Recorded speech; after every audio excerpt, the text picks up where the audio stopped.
Hello friends, we are going to study about bronchiectasis. What is bronchiectasis? We see the word bronchiectasis is made up of two words, that are bronchi and ectasis.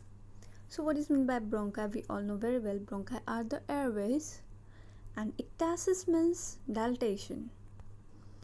So the dilatation of bronchi is called as bronchiectasis. It is a rough definition, or it is just for knowing what is bronchiectasis. But what is the real definition of bronchiectasis? We will see the definition of bronchiectasis.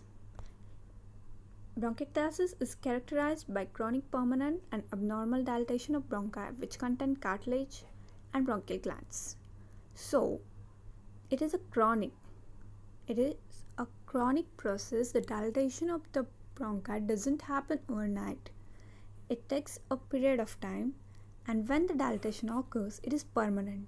So it is stated that chronic, permanent, and abnormal. The dilatation of the bronchi is abnormal. It is not even everywhere.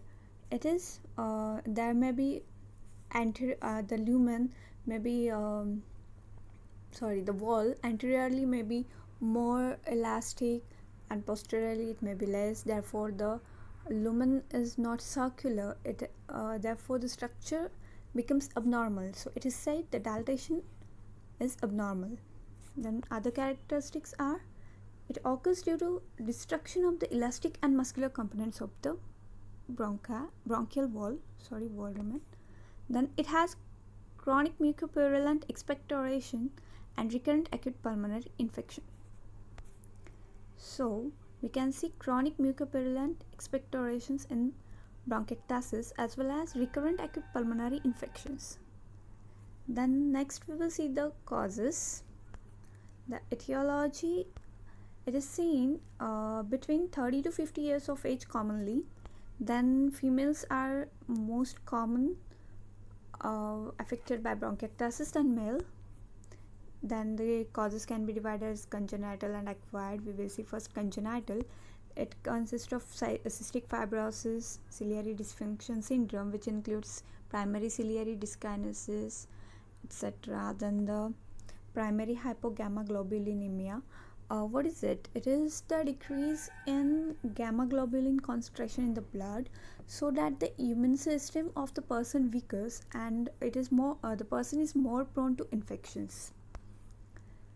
So bronchiectasis, here we see the image where the normal bronchus is we see that the cell wall, normal mucus in the normal bronchus image, while the bronchiectasis bronchi is dilated. We see in that the abnormal dilatation, we see that the irregularity of the circular structure, and again there is elasticity elasticity is not seen in bronchiectasis while it is seen in normal bronchus. Then next we will see the acquired causes. They can be divided as in children and in adults.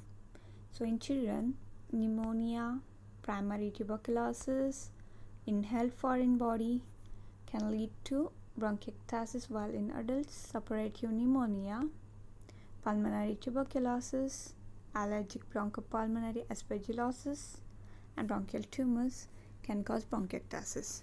So for today it's enough definition and causes. Next lecture we will look for the pathogenesis and symptoms, treatment, and other points. Thanks for watching.